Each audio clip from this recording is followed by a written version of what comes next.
when they think of your beauty and chant your holy names. This point was given to me, I was made attentive to this point by Madhavananda yesterday, that Krishna actually is willing to appear in the hearts of everyone if they chant their holy name and then with their minds absorb themselves in the beauty of Krishna. And today, in my little presentation, I wish to talk about these things, that is, chanting Krishna's holy name and absorbing our mind in Krishna's beauty, his personal form, his love, his beautiful qualities. And I do hope, it is my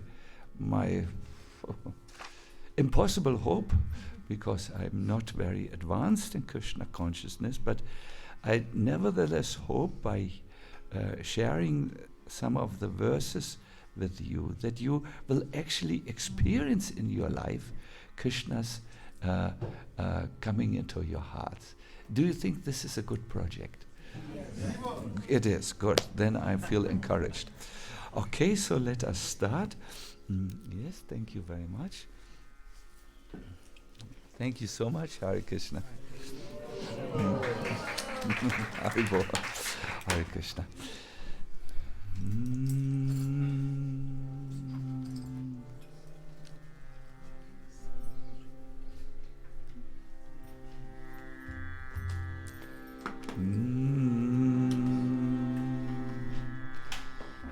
Jaya Radha Madhava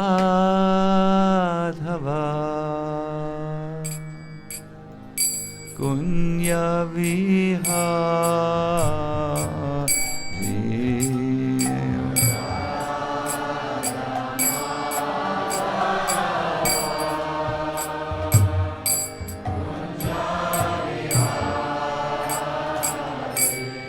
Jaya Radha Madhava Kunya Vihari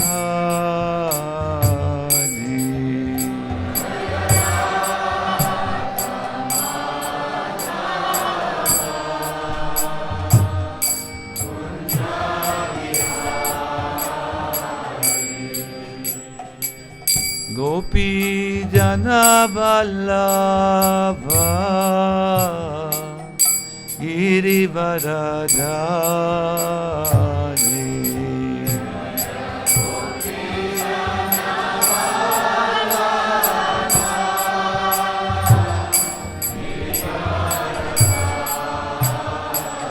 Gopi Jana Vallabha Girivaradhari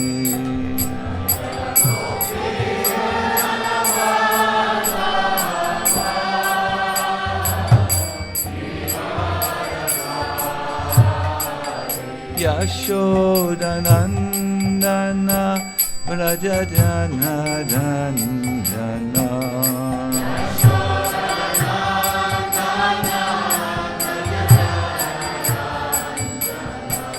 Yashodanandana Vrajajana Dhanjana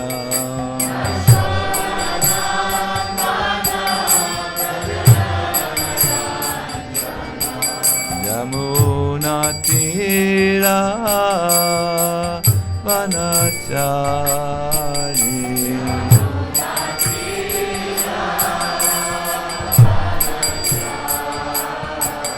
Yamuna Tira Vanachari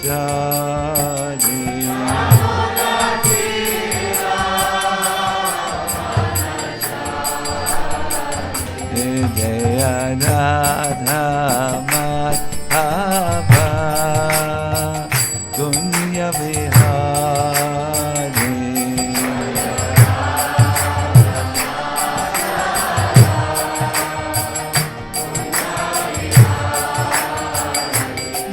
Radha Madhava Kunja Vihari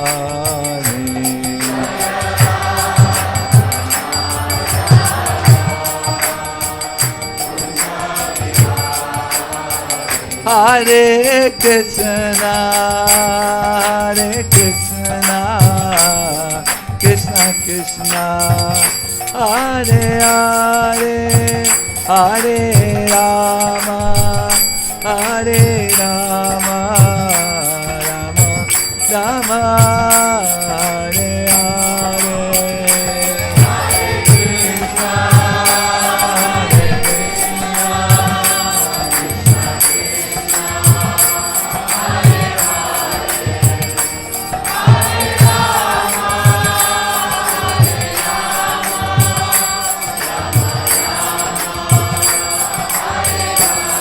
Hare Hare Krishna Krishna Krishna Hare Hare Hare Rama Rama Rama Rama Hare Hare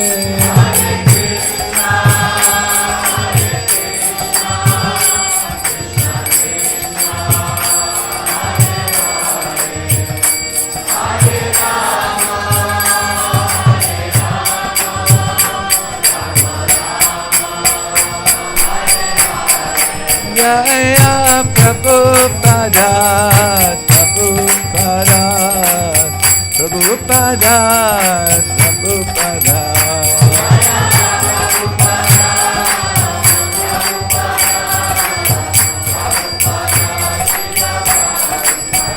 Jaya Radha Madan Mohan, Radha Madan Mohan, Radha Madan Mohan, Shri Radhe.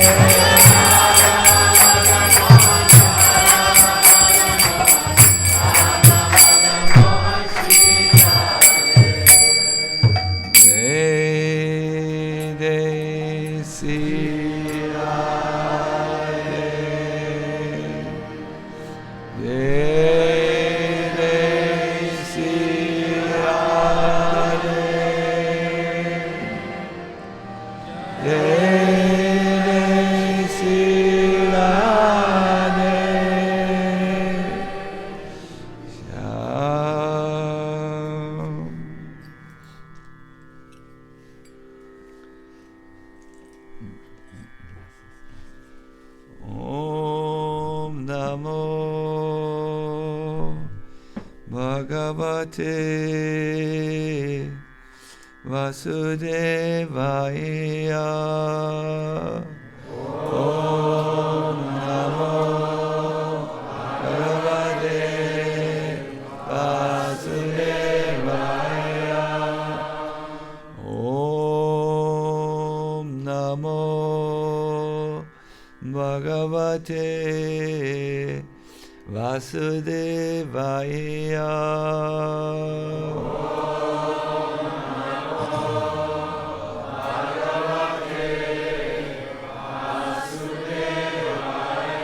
Om Namo Bhagavate Vasudevaya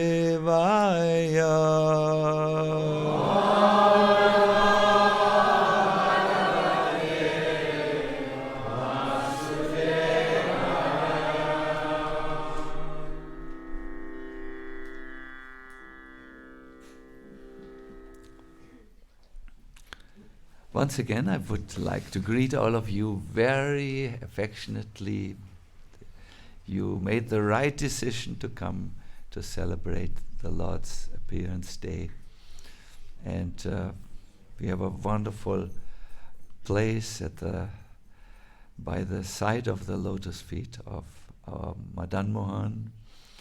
And so may you all obtain the Lord's blessings, for which I think you have made this long journey to come. Hare Krishna.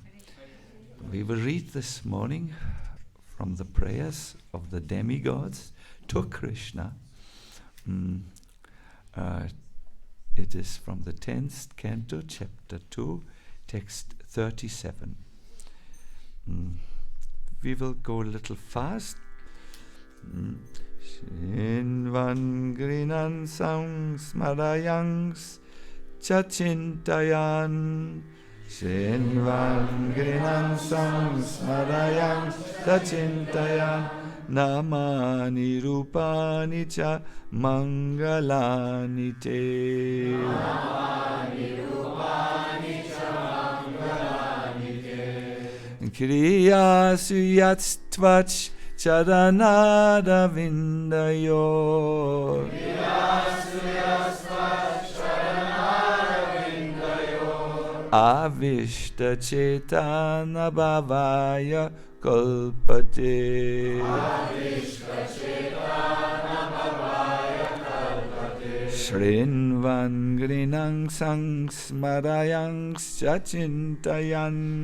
Shrinvan grinang sang smarayang chachintayan. Namani rupani cha mangalani te. Namani rupani cha mangalani te. Kriya suyachtat sharanara vindayo. Kriya suyachtat sharanara vindayo. Avishta chetana bhavaya kalpate. Avishta chetana bhavaya kalpate. Yes, please, someone else of you.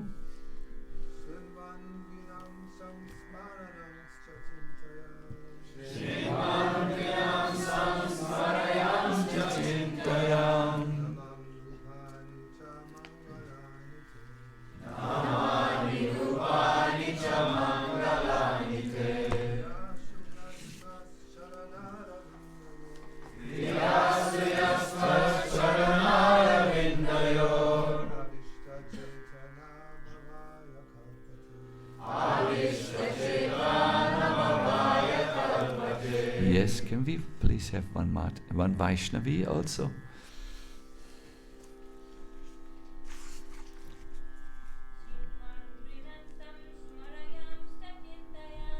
Shinvan grinam sam smarayam sachintayan. Namani rupani cha mangalani te. Kriya suyattat charanara vindayo.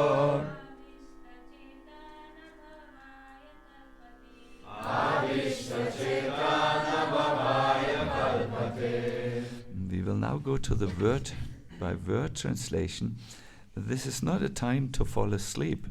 This is a time to learn something new.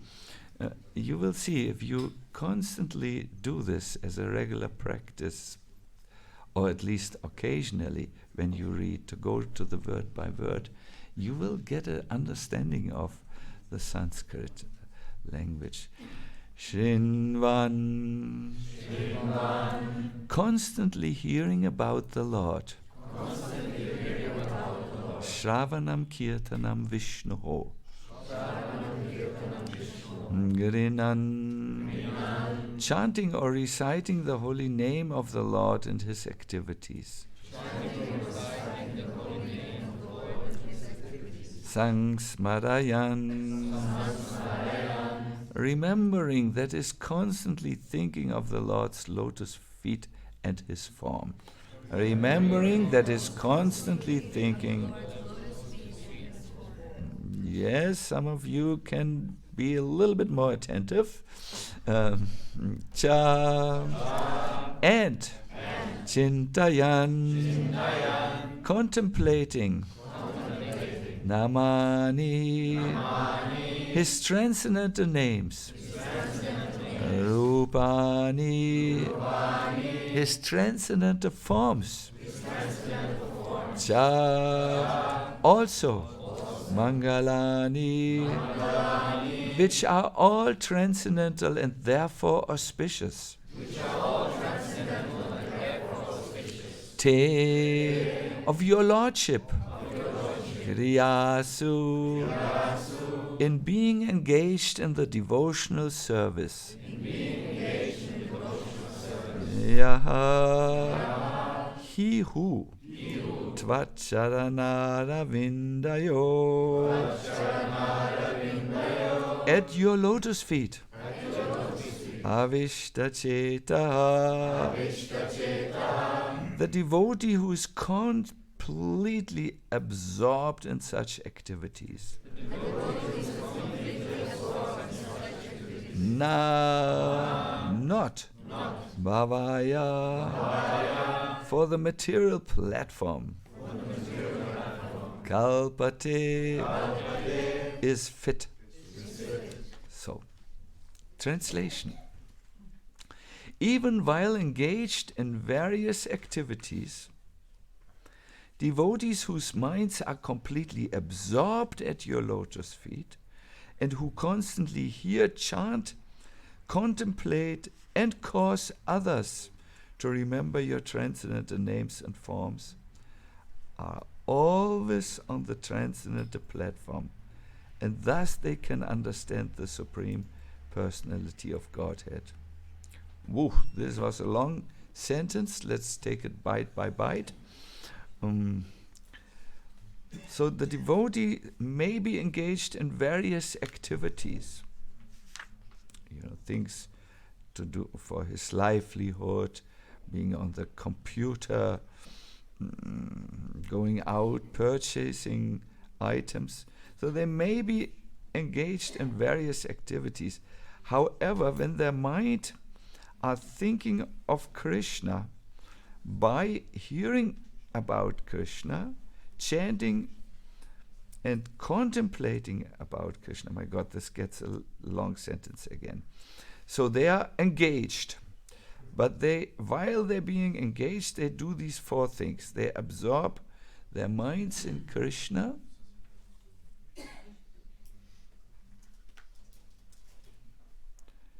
They are hearing and chanting, and they think about this internally, contemplate, or smaranam is here the process. And they also preach and tell others to remember about Krishna and so on. These type of devotees are always on the transcendental platform. In the Sanskrit said they are not fit for the material life, really. They are not fit. They are, if we want to take it they are transcendentally absorbed. They don't fit in the box of ordinary people, no? And they can therefore understand the Supreme Personality of Godhead. Wow, that's a program here. Purport. How Bhakti Yoga can be practiced is explained in this verse. Srila Rupa Goswami has said that anyone who has dedicated his life to the service of the Lord by his activities, his mind, and his words, such a person may stay in any condition of life.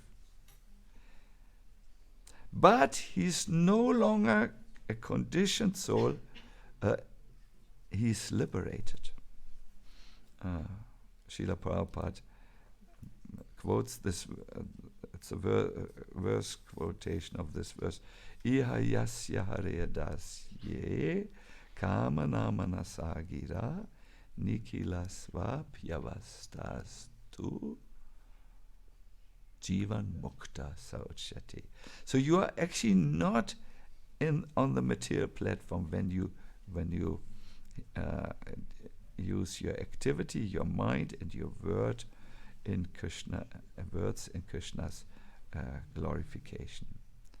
Even though such a devotee is in a material body, he has nothing to do with this body, for he is transcendentally situated.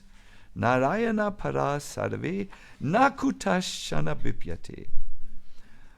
I feel the mental energy is getting low here. Please stay. You can do it. Because a devotee is engaged in transcendental activities, he's not afraid of being materially embodied. A little while ago I heard, I think I said this earlier, how a journalist once asked Prabhupada, what if there are 100 or so devotees, they are chanting the names of Krishna, they are discussing about Krishna, meditating about him, and then a bomb drops and explodes. What is the devotee thinking? And Prabhupada said he's not afraid. Because for him, everything happens under the will of Krishna, and he thinks Krishna has now come in the form of a bomb. Okay, let's go. Let's go to Krishna. So this is what Prabhupada says. Because a devotee is engaged in transcendental activities here, he's not afraid of being materially embodied. Illustrating this liberated position, Sri Chaitanya Mahaprabhu prayed, Mama Janmani Janmanishvare Bhavatat Bhaktir Ahaitukitvayi. All I want, Krishna, is your causeless devotional service in my life, birth after birth. Even if a devotee, by the supreme will of the Lord, takes birth in this material world, he continues his devotional service. When King Bharata made a mistake and in his next life became a deer, his devotional service did not stop, although some slight chastisement was given to him because of his negligence. Narada Muni says that even if one falls from the platform of devotional service, he's not lost. No. Whereas non-devotees are lost entirely because they are not engaged in this service. So it's a beautiful purport. It's a little long, and I would like to focus on a particular point. So you might like to read this purport in its entirety. It's 10th canto, chapter 2, verse 37. Please, if you let us all chant. One moment.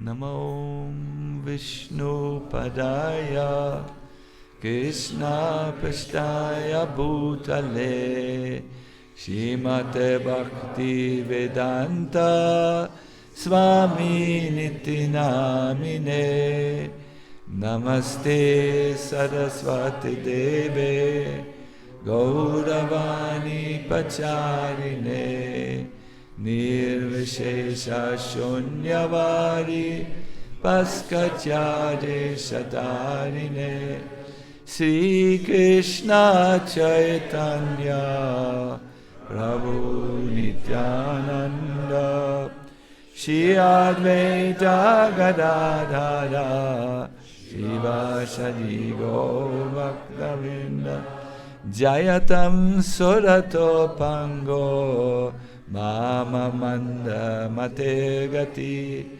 Matsarvasva Padambojo Radha Madana Mohano. And everyone, Hare Krishna Krishna Krishna Hare Hare Hare Rama Hare Rama Rama Rama Hare Hare. As we all know, there are two domains. One is the manifested by the external energy of the Lord. All these material universes are manifested by the Bahiranga Shakti.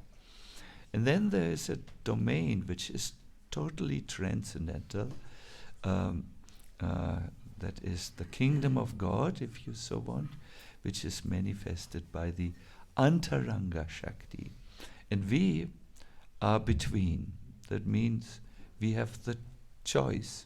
Do we want to be part of the material world, or do we want to walk, think, eat, play, sing and dance in the kingdom of the Lord? It's our choice. We have to make this choice not only once when we take our sacred initiation.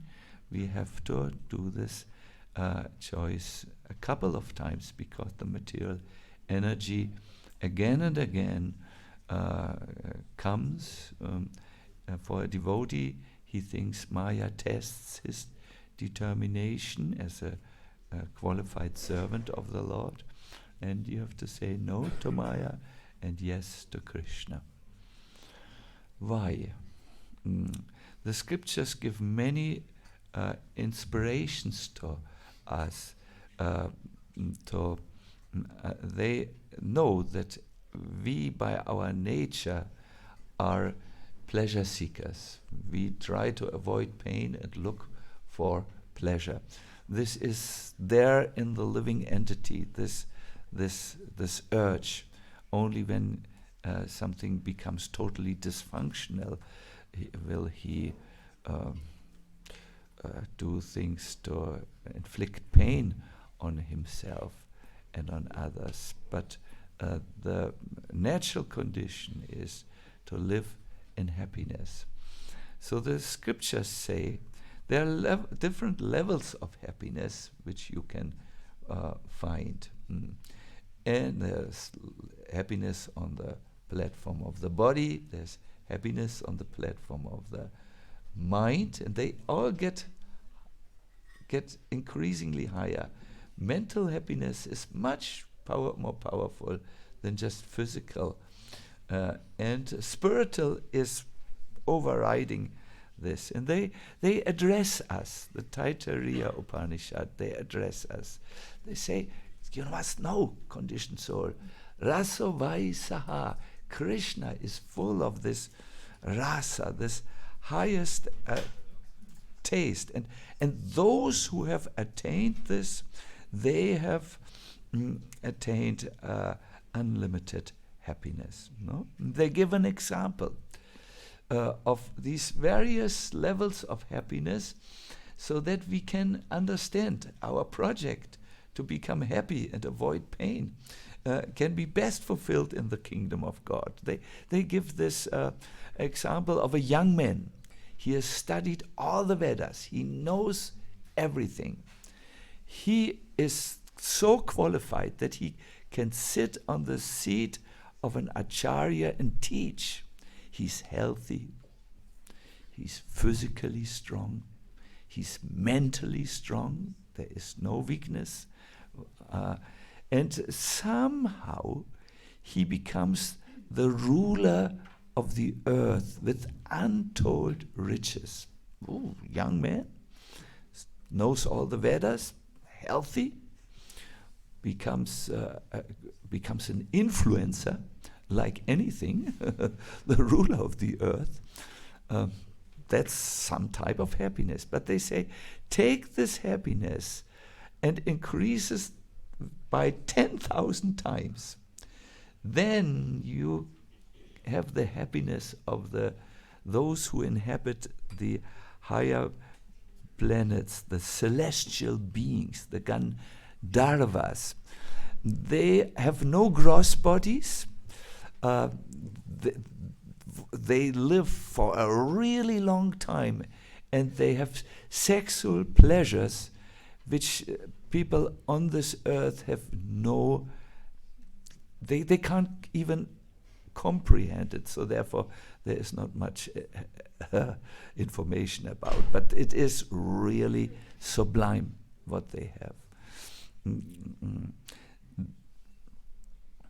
Now, then it goes higher, and then there are higher beings who have higher pleasures, and then there are yet still higher beings, and it comes to the saint and sages who are no longer interested in any type of material happiness. But then it ends, it says, the speech And the mind cannot explain the bliss of one who knows that effulgent Lord, who has eyes like a blossoming lotus flower.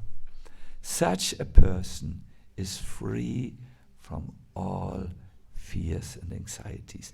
This is from the Taittiriya Upanishad. Rupa Goswami takes this idea also. He says the bliss of even liberation from the material world of Brahmananda, if it is multiplied 1 trillion-fold, I mean, we can't understand this, no? It still can't compare to to a drop of happiness derived from the ocean of bhakti, the Bhakti Rasamrita Sindhu. So this is this logic to turn to Krishna's lotus feet is used. It's an argument given to people who think that happiness is gained when they think they satisfy themselves either physically, emotionally or mentally, or even spiritually. No? Many people, when you ask them why they are in Krishna consciousness, for instance, or took on a spiritual path, they will say, I couldn't bear the pain any longer of material life. So their interest is, I want to be free from pain. No, this is a selfish interest, a selfish project, but it is very, very prominent both amongst the materialists and the spiritualists, and therefore the scriptures and the acharyas say, if you want happiness, then think of the ocean of bhakti, no? How you can get there. And they give analogies by comparing different types of happiness with each other, and then coming to the idea of prema, so that we will think, I want prema, I want bhakti. This is the idea of Krishna consciousness. You want love for Krishna. You want to be conscious of Krishna. Now, when you approach Krishna, even in the conditioned state, this is the beautiful thing about this point. Even if you are still selfish, or even if you are still suffering from inner darkness, if you approach Krishna by first hearing about Krishna, using your senses in his service, for first and foremost chanting his names with your tongue as it is now, and hearing his names with your ears as they are now, and contemplating, thinking about this as you are now with your material conditioned mind. If you do this, the Krishna starts to become present in your life. He himself acts something like I wouldn't say street sweeper, but heart sweeper. He cleanses the heart from the abhadranis, the inauspicious things, and my dear devotees, then in the end you have darshan of the Supreme Personality of Godhead. I remember a lecture of Srila Prabhupada in Mumbai where he said, my dear, and he addressed an ocean of people, if you chant, you will make step by step advancement to Krishna so that you meet him face to face.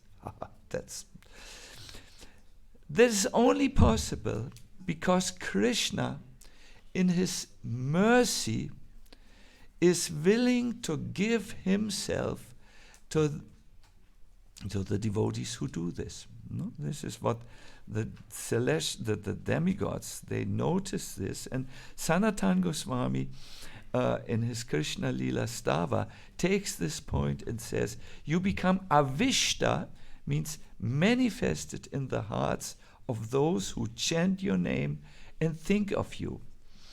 My dear devotees, let's stop here for a while.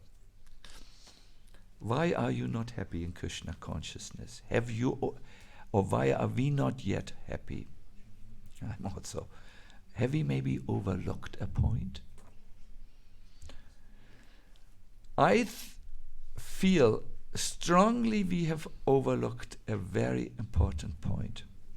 The point is that when you engage with Krishna, but your mind remains absorbed still in the material platform, there is a minimal benefit. There's also benefit, but a minimal benefit.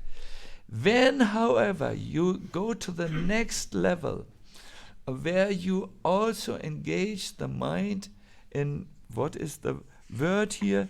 Smaranam, smarayam, no? Remembering Krishna, somehow becoming, let's use a good word, mindful, fill your mind, in other words, with Krishna. Then, at that time, this process happens. Krishna enters into your heart. I think you all know this. Like yesterday, you were singing in this beautiful kirtans which were there, and then there was this wonderful Adivas ceremony where we showed Krishna amazing items. I was there. I was showing Krishna something, and I said, I hope there is no German internet camera here who sees what I showed to Krishna. It was a swastika, an auspicious sun symbol. We had to show the Lord, because the Lord had to, we wanted to show him auspicious things, that we are here in the material world, but we have also good things, you know.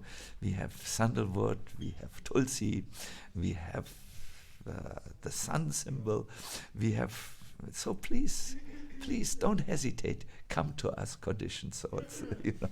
Please don't hesitate. We have good things also. So an auspicious Adivas ceremony was there. Yes, so there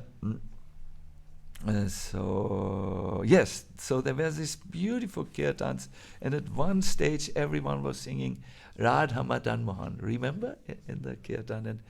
And you were looking at the deities, and as you were chanting, I could see, I was able to face you because of services on the altar. I could see some of you were genuinely moved. I even saw in some tough faces, who usually are not moved, a little tear coming, a little inspiration, because Krishna enters when we sing his holy name, but we need to also be mindful of him. If we are chanting Hare Krishna, Krishna Krishna, Hare Hare, and we think of our shopping list that we have to fulfill, or any other, I don't want to give examples that make you blush, you know, then the effect is not so strong. This is Krishna's mercy. So to think of Krishna has 4 qualities that are extraordinary. They are unique. They are not to be found in his other incarnations. All his avatars are very attractive, no doubt. But Krishna has these amazing pastimes. They're called Leela Madhurya. They're uniquely sweet. No avatar of his does these amazing pastimes.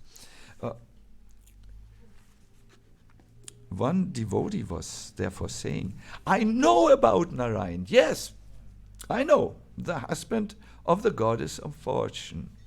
And I also know about all the many incarnations of the Lord. Yes, I know Buddha, Nrsimhadev, Matsya Avatar. I have studied. I know. Certainly, all the pastimes of such incarnations are exciting to my mind. However, the pastimes of the Rasa Leela performed by Lord Krishna himself are wonderfully increasing my transcendental pleasure. Shukadev Goswami says even that these pastimes, when you hear them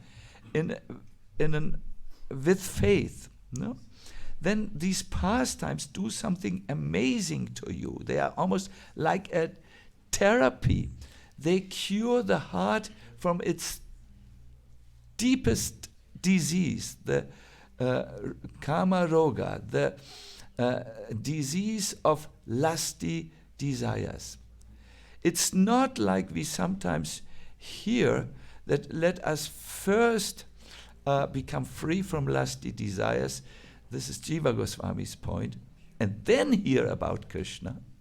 No. That is not the right sequence. You have to turn it around. First you hear about Krishna, and then by the influence of Krishna who enters your heart, you become free of what should not be there, what gives you distress and so on. So the devotee says this. This is amazing.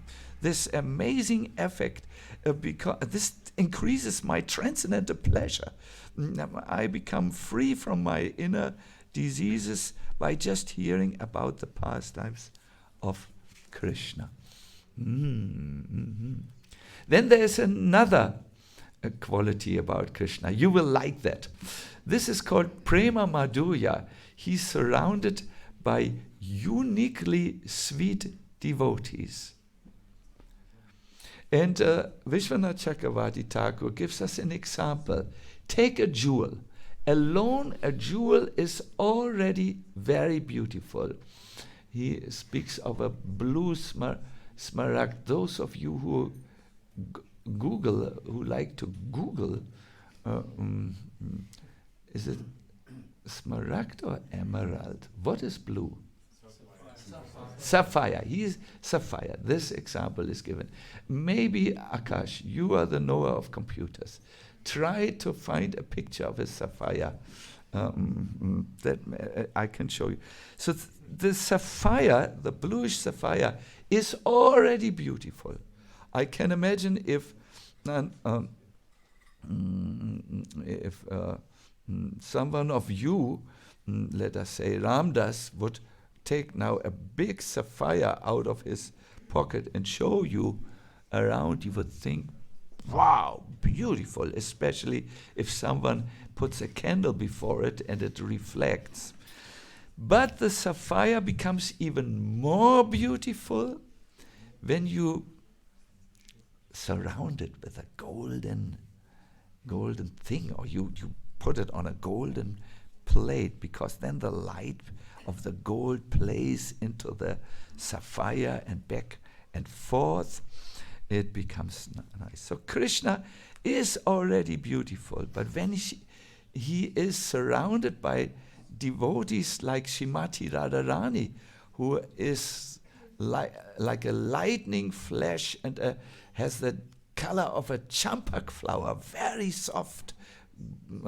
So lightning is usually very harsh. Oh, I can't look in the lightning, but imagine the light is as sweet as that of a soft champak flower. Then you have some comparison, but you don't have the real effulgence of Radharani like this. But just to say, so Krishna is surrounded by these devotees, and therefore his beauty, which is already, wow,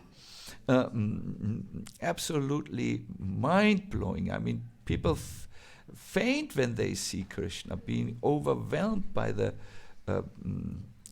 beauty. The sadhus, no, they lose, they become overwhelmed by 8 symptoms of ecstasy, and then they faint. This is a sapphire, by the way, just so that you can look.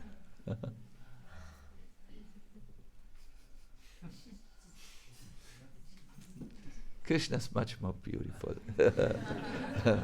But imagine the idea is if there is now gold around it and there is all this light, then yes, Google is, there are a few things which Google cannot show you. We have to say, not everything is in Google. I hope I did not make an offense.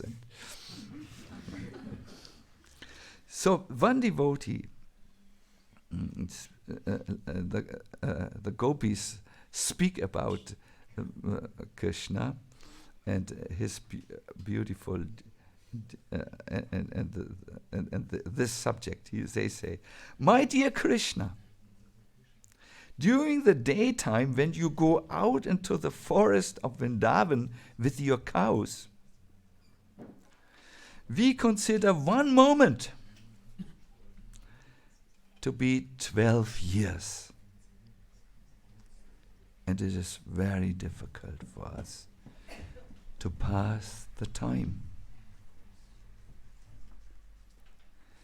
And again, when you come back at the end of the day, by seeing your beautiful face, we are so much attracted that we are unable to stop looking upon you constantly. At these times, when there is occasional blinking of our eyelids, we condemn the Creator, Lord Brahma, as a dunce. I don't know what a dunce is. A great fool because he does not know how to make perfect eyes. Just imagine. Prabhupada says, the gopis were disturbed by the blinking of their eyes, because for the moment that their eyes were closed, they could not see Krishna. This means that the gopis' love for Krishna was so great and ecstatic that they were disturbed by even his momentary absence. And when they saw Krishna, they were also disturbed. This, because when they see, they want to look, but then for a millisecond, we don't notice this when the eyes blink. I think by now, from the beginning of this lecture up till now, our eyes may have blinked. Oh, now I enter the realm of mental speculation. I don't know. Anyone has a good number? 10,000, is that too much? Or hundreds of times our eyes have blinked, but we have not noted it.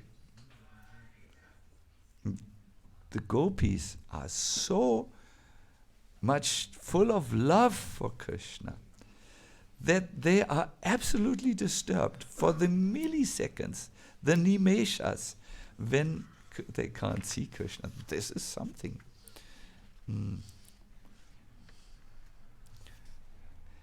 Would you like to hear how Radharani thinks about this, Krishna, and how she feels towards Krishna?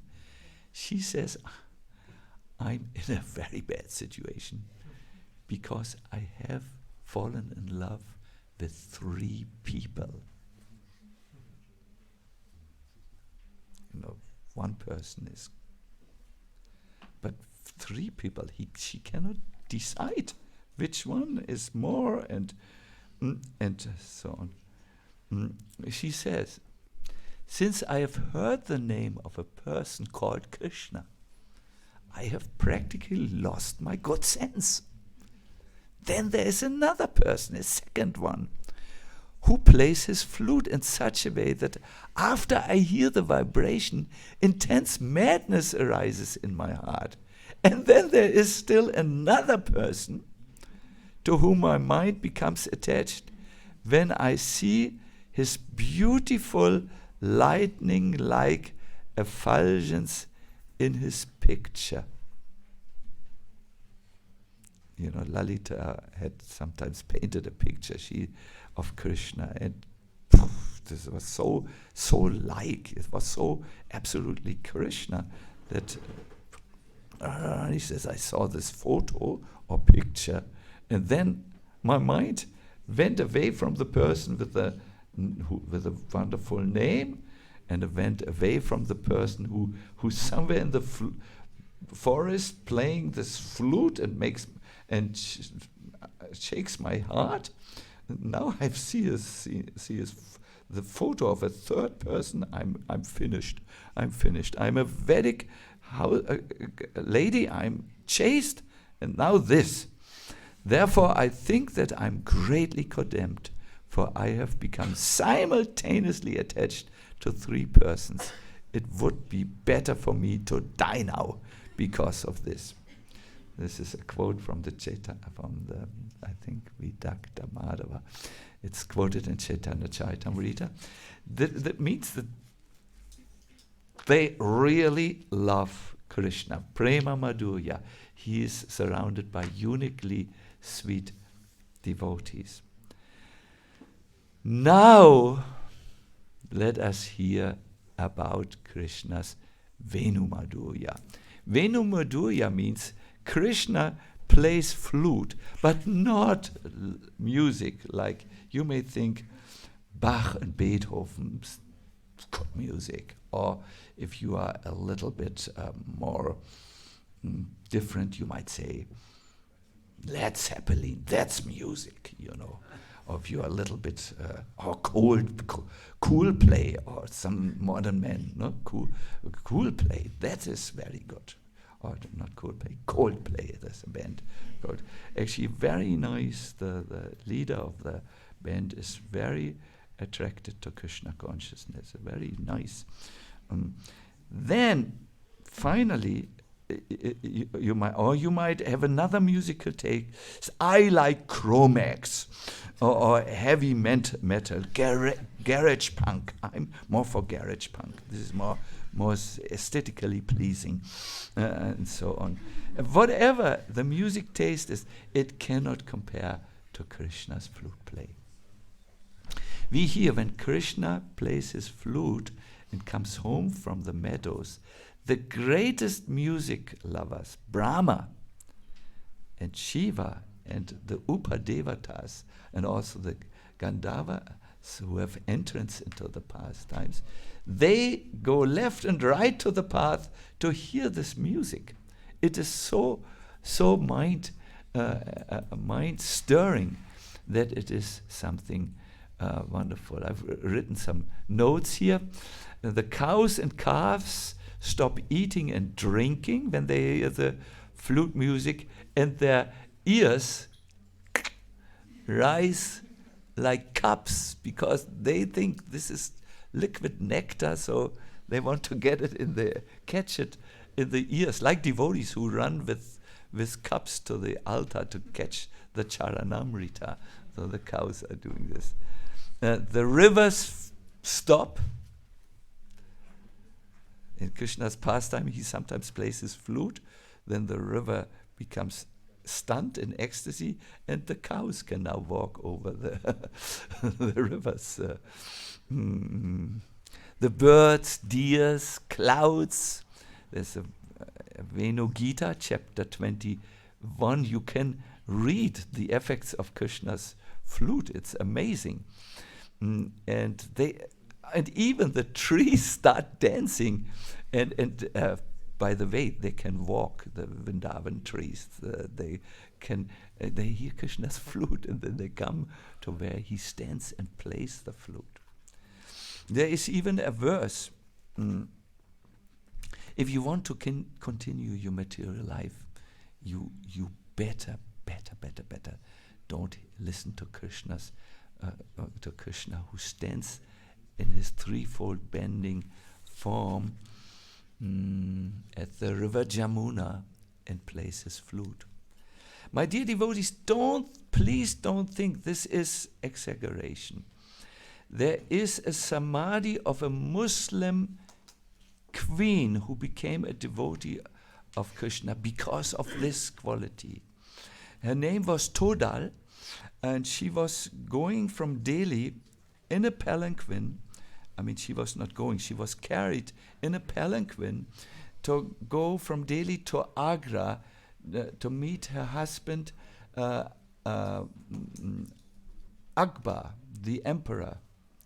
So on the way, she passed by Vrindavan and heard the bell of the Govinda Mandir, gong, gong, gong, gong, gong, gong, and asked the one who was in charge of the palanquin bearers, what is this sound? This man was a devotee. He said, nothing, Queen, nothing. It's just some sound. Sounds are there and everywhere.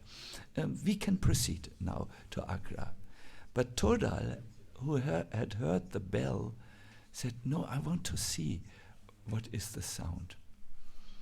The man said, you know, your husband waits for you. There is no time.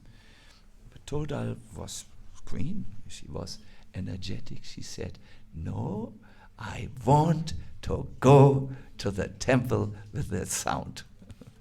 So they brought her to the Govindaji Mandir. But since she was a Muslim, you know, by dress you could recognize it, by the palanquin, by her soldiers.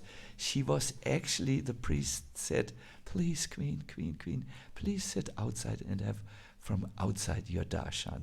So somehow she followed the desire of the priest.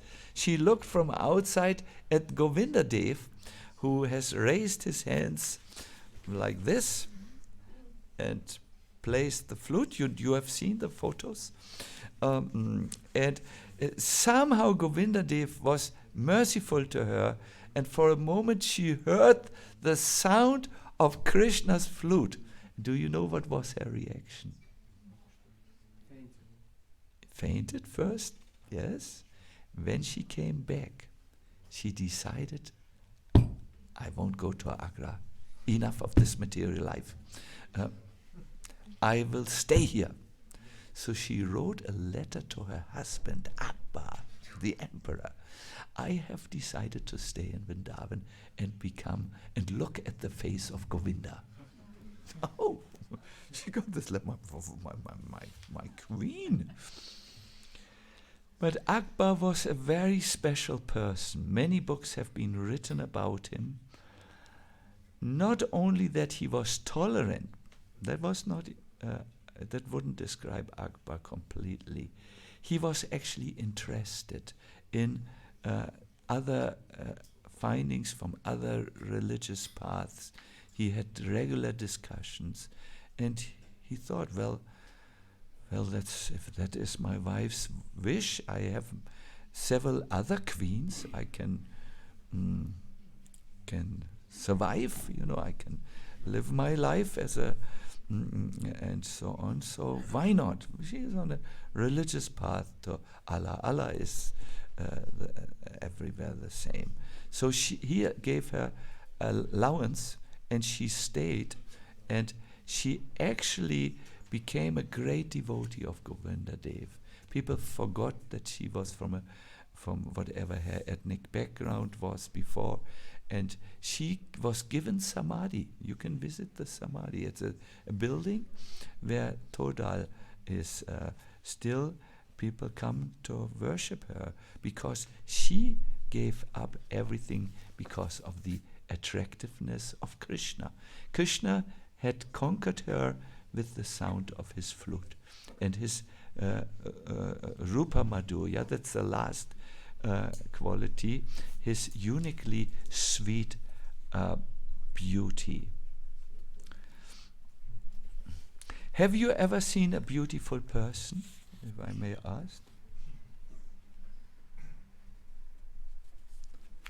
No? Who is in your mind? We need to be a little concrete, Prabhus. This is real. This is not just la la la. Let me think. Oh, I cannot say it. I'm sannyasi.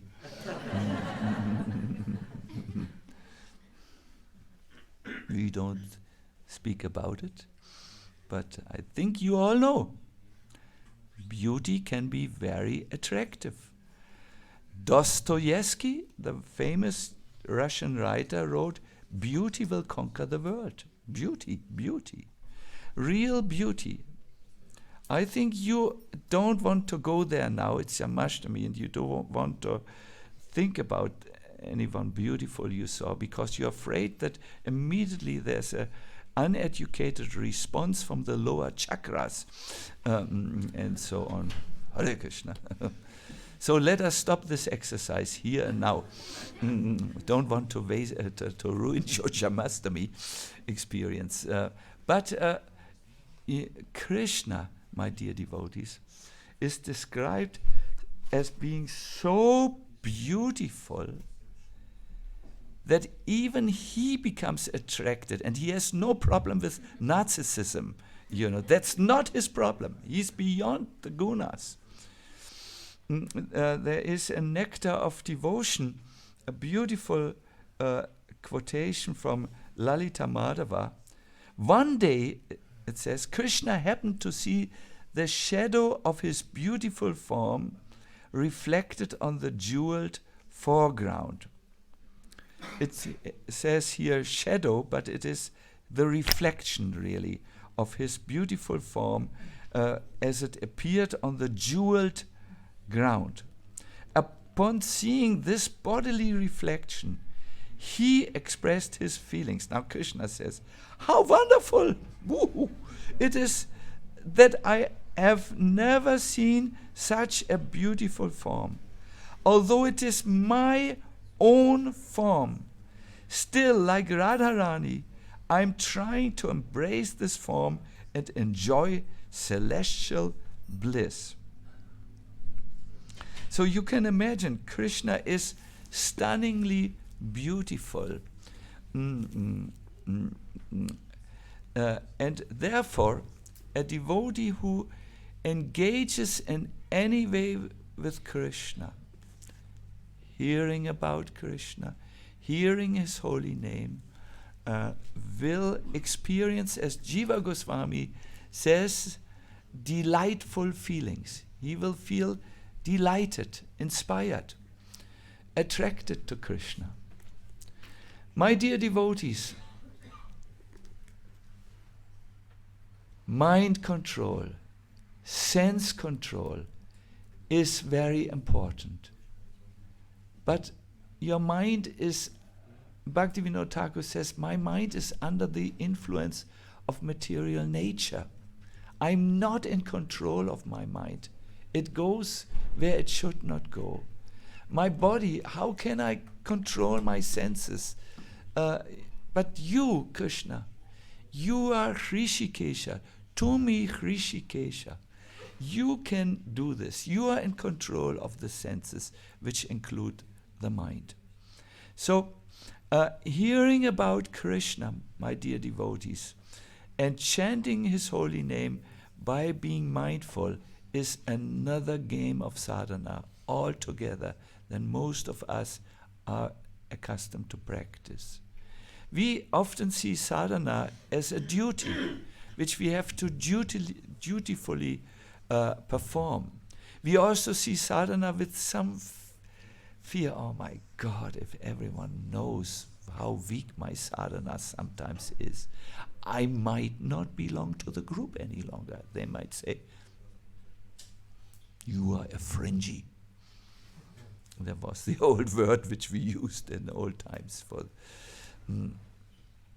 Out of fear, maybe, of the shastric, of the consequences which are mentioned in the Shastras, we might feel, oh no, I have to somehow do it, So we are motivated by duty, I have given my promise, or by fear.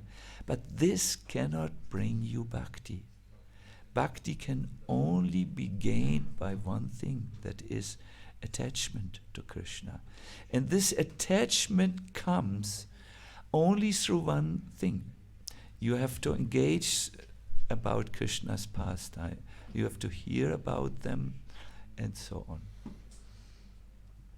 Prabhupada writes in the 19th chapter about this. He says, the transcendental pastimes of the Supreme Personality of Godhead Krishna are so powerful, they have power, that simply by hearing, reading, and also memorizing this book, Krishna, one is sure to be transferred to the spiritual world, which is ordinarily very difficult to achieve. In another, in a lecture when he was in Fiji and installed this beautiful deity, do you know which deity is in Fiji? Krishna Kalia, Krishna dancing on the hoods of Kalia. He said, you need to hear about Krishna, otherwise you are in danger to repeat the cycle of birth and death. Hare Krishna, how kind of you. You are opening the doors for Gora Hari told us. From Shyamnam. Good. Can you also open the door now that comes to the outside? It is open? Very good. This window is open, that window is open, but still we are very excited and we perspire and we use up oxygen for our processes in the body. My dear devotees, I want to bring this now to my main statement. See, not long, maybe 20 years ago, I received an invitation by a very dear God brother, Burijan Prabhu, who said, why don't you and me do something extraordinary that was never done in ISKCON? I was immediately attracted. And he said, what? Well, why don't we simply go at the side of Giriraj, who is known as the greatest servant of Krishna, who can fulfill all desires of the devotees. And we do only one thing. What? We just hear about Krishna and chant about Krishna. And I said, I don't think it will work in ISKCON. And also, there was something inside in my heart. I like to keep Vrindavan for me. I was very selfish. I thought Vrindavan is for bhajan. I preach everywhere, but I will not preach in Vrindavan. I will forget that I am a preacher, that I'm anything of all my roles. I will just chant and hear about Krishna. But Bhujan Prabhu told me, no, let us try. And then every year, it was so ecstatic in the beginning. I mean, so wild, I want to say. Every year we went to a small dharmshala, and in the morning we would crawl under the barbed wire which protected the forest, and we would go into the forest and we would chant Samsara Davana there very early. I remember we were surrounded by fog. And then during the day, Bhujan Prabhu would discuss from the Bhagavatam, and I was also presenting some subjects, and then we added a holy name retreat. And I remember one time, it was 1 year, maybe we did this for 18 years, we had, Bhujan was there, Madhavananda was with us, we had one Mataji, very learned Mataji, Omila with us, Adi Purusha, maybe our Giriraj Maharaj was there, he used to come, some Maharajas would come, and we all thought, oh, we are talking from the Bhagavatam about Krishna, but we never touch the pastimes of Krishna. We don't talk about them. Why are we not talking about them? It says everywhere we must become mindful of Krishna, what he does, how he looks, what he thinks. We must become, we must enter this. And we all looked at each other and said, we are not doing it. Our retreats are really not much different. And then we said, okay. Bhujan Prabhu started to give lectures on the 10th canto, where the pastimes of Krishna are revealed, and other lectures came. And we started to talk about Krishna, keeping, of course, all the statements of Prabhupada in mind, where he warned his early disciples to not move into some imaginary, concocted image and which turns Krishna into a worldly person of my fantasy. No, we wanted to go by the Shastras, by what Shuka Muni says, Shukadev Goswami, by what the Goswami said. We wanted to be really faithful, of course. Of course, after you are, we know Prabhupada statement because we read them, we have to lecture about them, we have to understand them, we have to also, we are representing a line of teachers, so it has to be understood and represented. But he says we must hear about Krishna. And when you do this, my dear devotees, something will happen in your spiritual life that doesn't happen because of your own steam.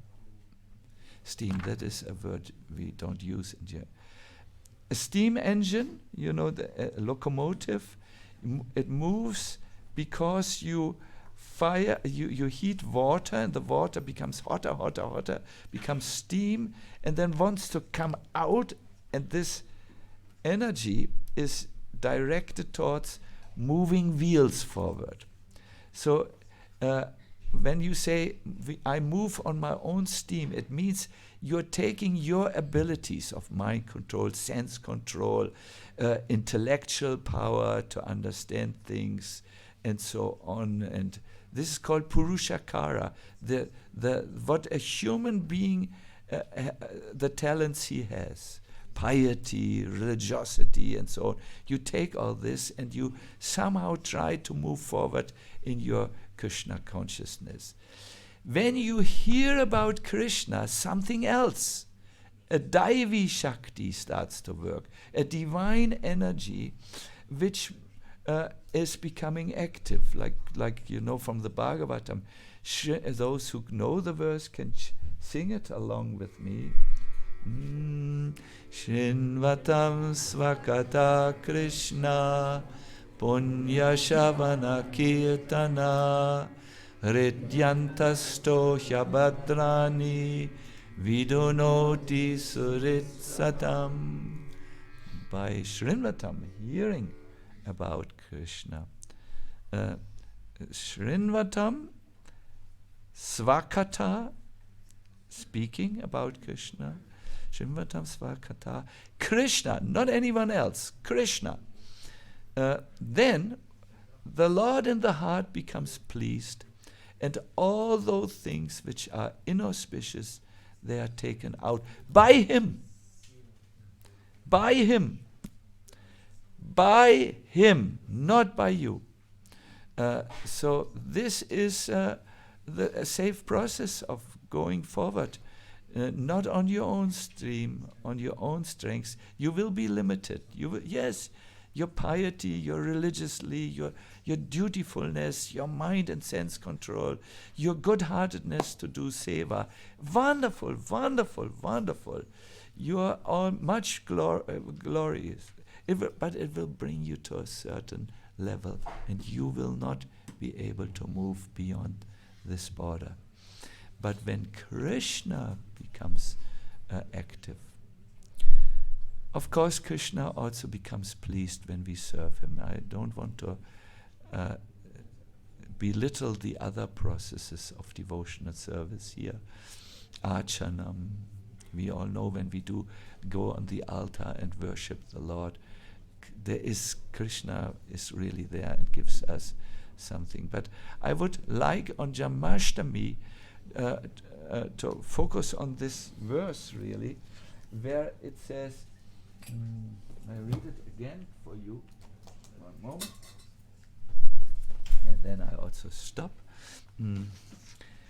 Even when he is engaged in various other activities, if a devotee absorbs his mind in the lotus feet of you, and how if he does this by hearing about you, chanting about you, contemplating about you, and then causing others to remember your transcendental names and form, then such devotees are always on the transcendental platform, and they actually can understand the Supreme Personality of Godhead. The Sanskrit word is here, avishta, avishtam cheta. No, that means the devotee who is completely absorbed. Here. Mangalani Vicha Te, you manifest yourself in the heart. That is how it is explained. So when you leave this lecture, you will forget everything. I know you. I'm part of this movement. I know if someone would ask me what did in the last lecture yesterday, what was it? Well, I must be very honest, I always take notes, and that helps me to not forget so quickly. I know it was about, the title was rather thought-provocative, God's idiots, and we looked at the word idiot. It does not, it's idiota or something, it's Latin, and it means someone who's not really in the box, who does not march with the army, so to say. So then there were some, yes, I mean I would have, but also me who took notes, I would have to go to my notes to tell you exactly what it was about. So I know you will also not do very well with this lecture. We have to be realistic, no? I know some of you have taken notes. About 10% of those will look in their notes, actually. I know. I have really studied you. I know. So I will summarize it in 2 words. Hear about Krishna. Oh, these are 4 words, I'm sorry. Hear Krishna. No, hear Krishna. When you chant, hear Krishna. Absorb your mind in him. And read in the scriptures about him.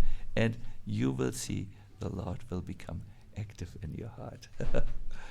Hare Krishna. Especially on Janmastami. Today, my dear devotees, today is our day.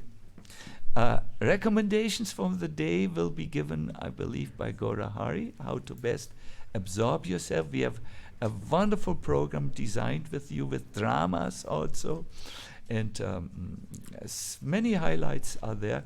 Gaura Hari will tell this, but I wish you the most wonderful Janmastami, really. You are all great souls. You have forgotten everything. You have made a long journey. I know some of you have come even from London. Some of you are coming from Berlin, long journey. Some of you are coming from Karlsruhe. From Switzerland, we have devotees here. May the Lord, may you get what you came for. And all the best for your celebration. Sri Krishna Janmastami Mahotsava ki. Prabhu's little bit. Sri Krishna Janmastami ki. Thank you. 3 times. 2 is not a good number. See Krishna Janmastami ki! Wow, thank you. Now you're, well, just for this J, Krishna will have heard you. Hare Krishna. I will end the lecture here. I'm sorry, we have no time for questions because, isn't it? Thank you. Yeah. We have a little extra time, and we thought it would be nice if you could tell a little bit more about the beautiful form of Lord Krishna or about his amazing pastimes. Maybe 10-15 more minutes, and then we will follow up into the program, if that's okay.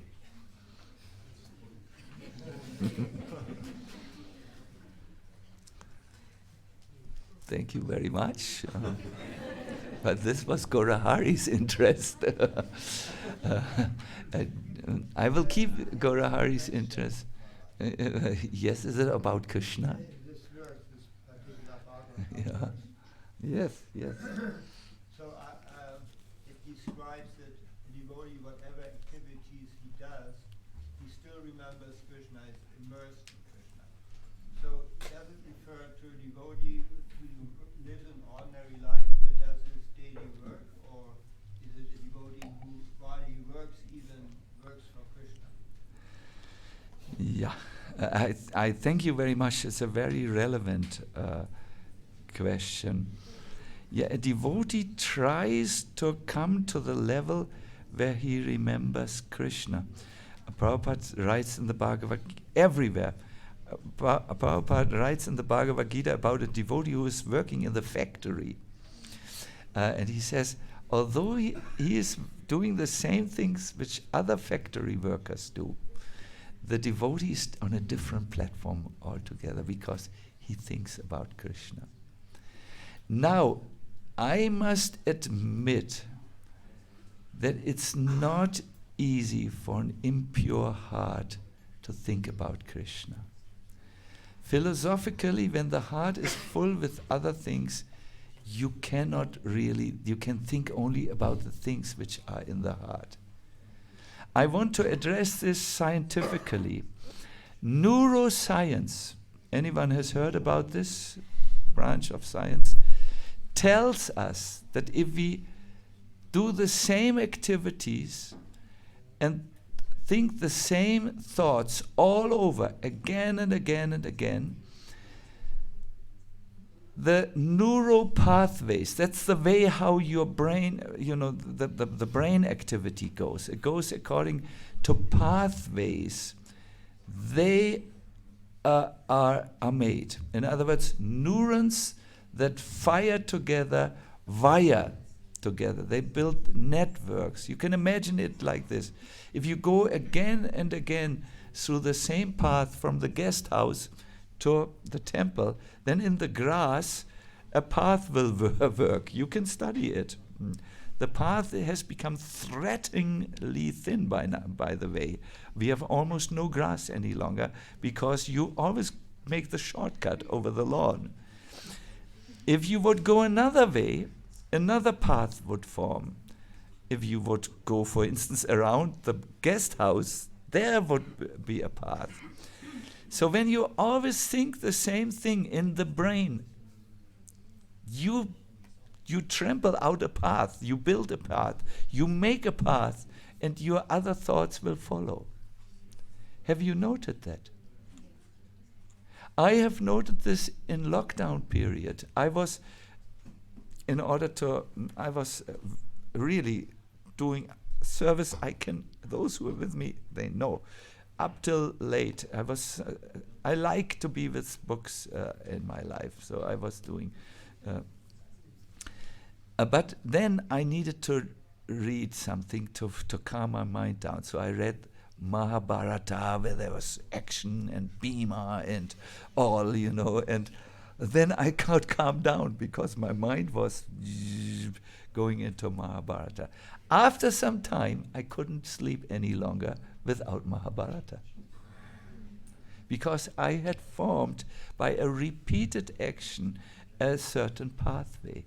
We all have such pathways.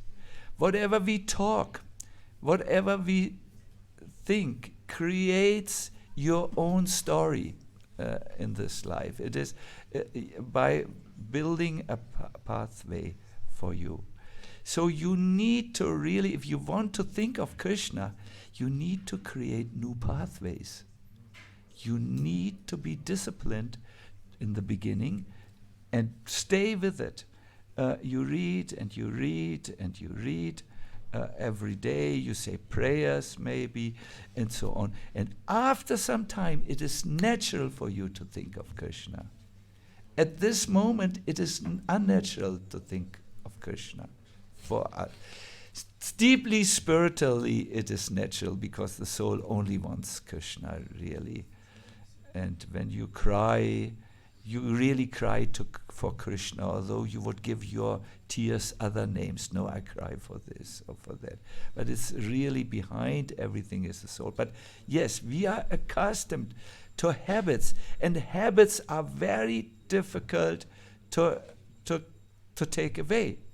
When you just look at it linguistically, take away the H from habit. It's still there a bit.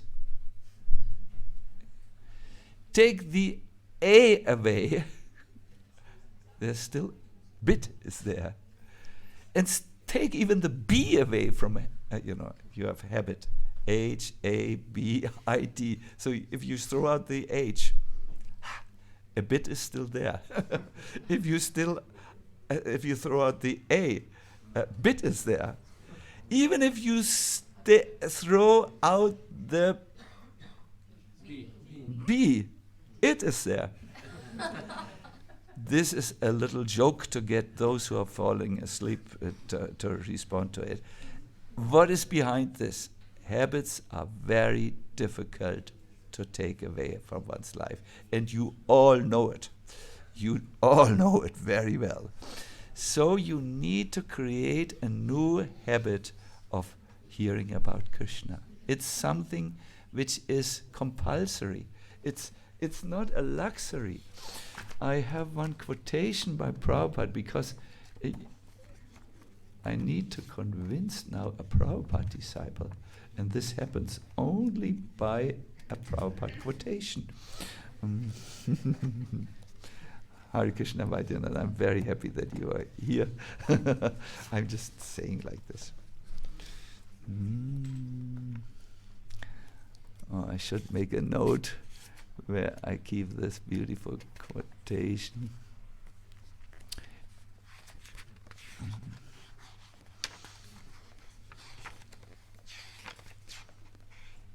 It is compulsory. You cannot avoid Krishna Katha. If you avoid, then you are putting yourself in the dangerous cycle of birth and death. It is not fiction or whims. It is compulsory. I mean, that's the strongest word for you must do it. Compulsory. It's imperative. I mean, Prabhupada is really on a point here. Everyone should become Krishna conscious. That means aware of Krishna, even when you do your other activities. If he does not become, then he is risking his life. Wow, this is strong. It was in 1976 in May, when Prabhupada made this strong point to all of us. But it takes practice. So practice according to where you are at the moment. And also you don't need to absolutely force yourself. See where you find some taste. Maybe it's Krishna book. Maybe it's the Goswami literature. Maybe it is, there is no dearth of information about Krishna. And then do it regularly and you will see something new happens.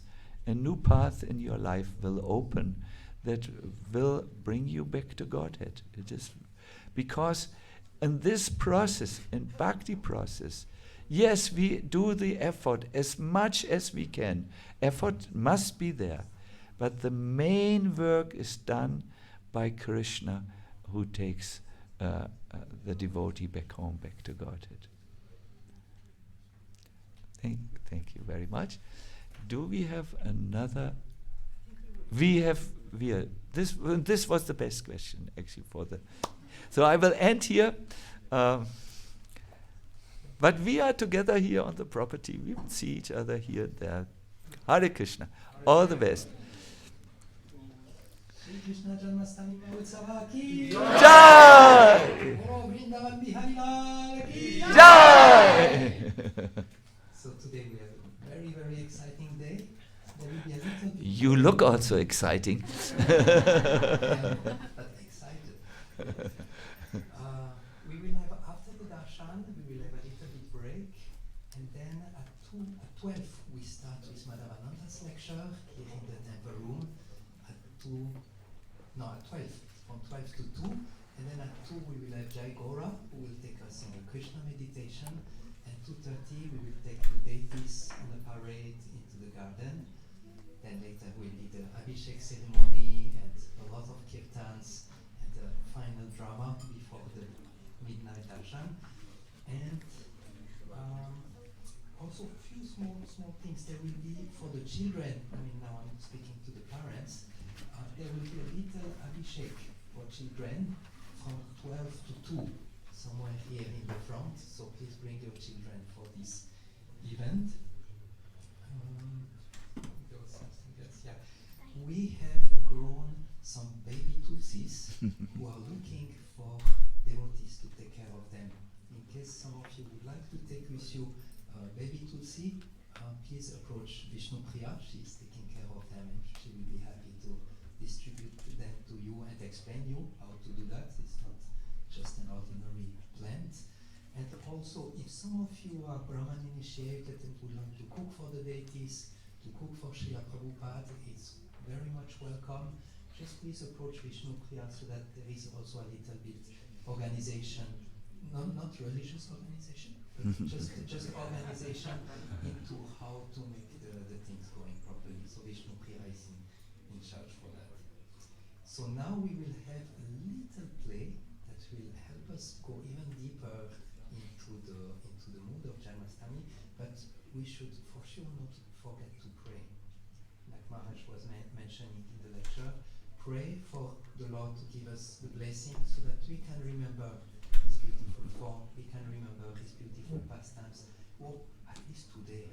Maybe at least today we can really pray sincerely for these blessings and have this experience. Now for the drama, we will need all this place here in front. So two options. One option, you go in the back and let the one of the back come in the front. That would be actually quite amazing. Another option is everyone move a little bit in the back. Just I need Jai Gopal to stay close by.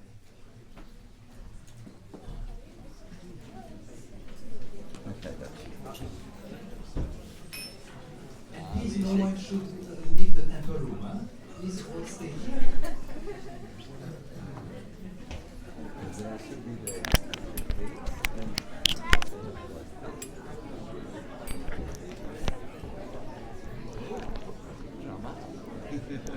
Please sit down. Please don't get lost. Don't get lost. Sit down.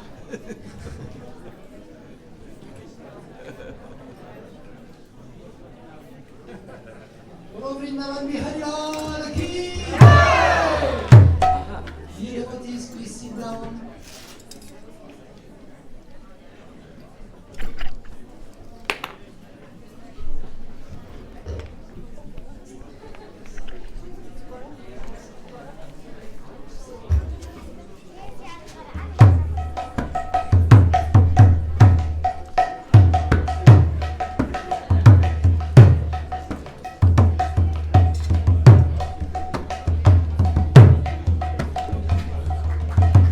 Bolo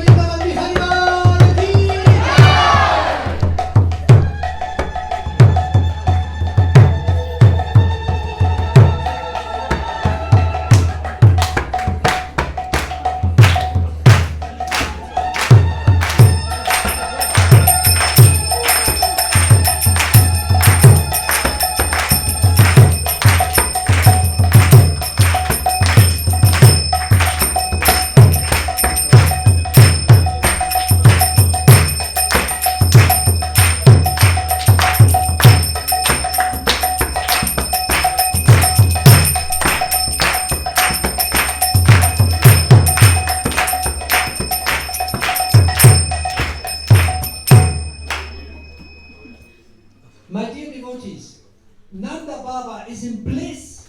Nanda Baba is in bliss.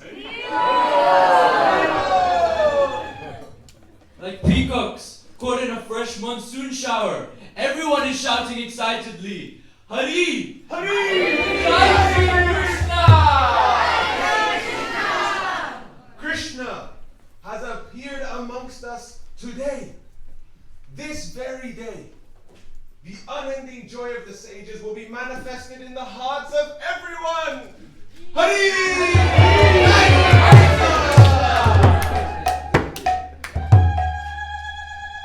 Krishna's son will bring such extraordinary auspiciousness to the whole world. He will give such great joy to everyone in the universe.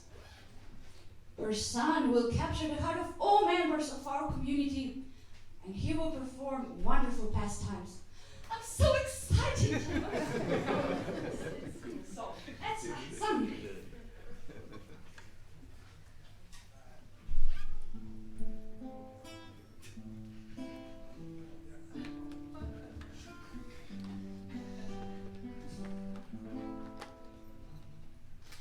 Oh, Prince of Rajas, sweet young child, protect us in Vrindavan for a long while.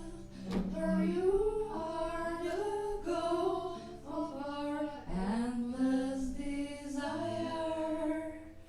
May auspiciousness be an eternal flaming fire.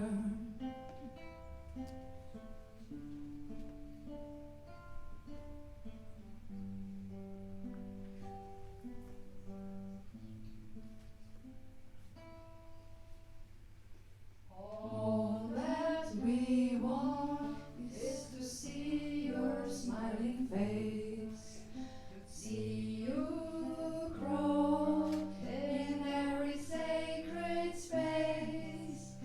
Please never stop playing with the cows. Pleasure in playing is never enough.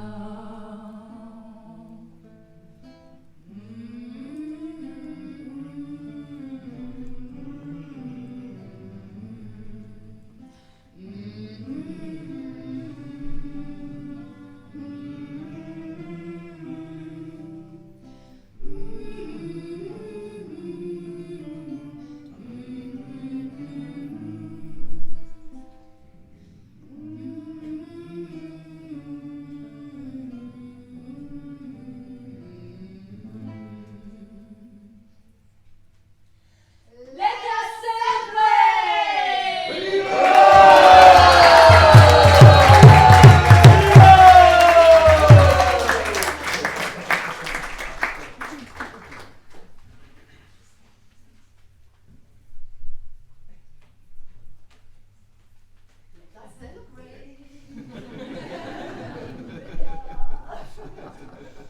Okay, everyone, please, let's do some kirtan for Shri Krishna Janmastami. Hari Bol! Hare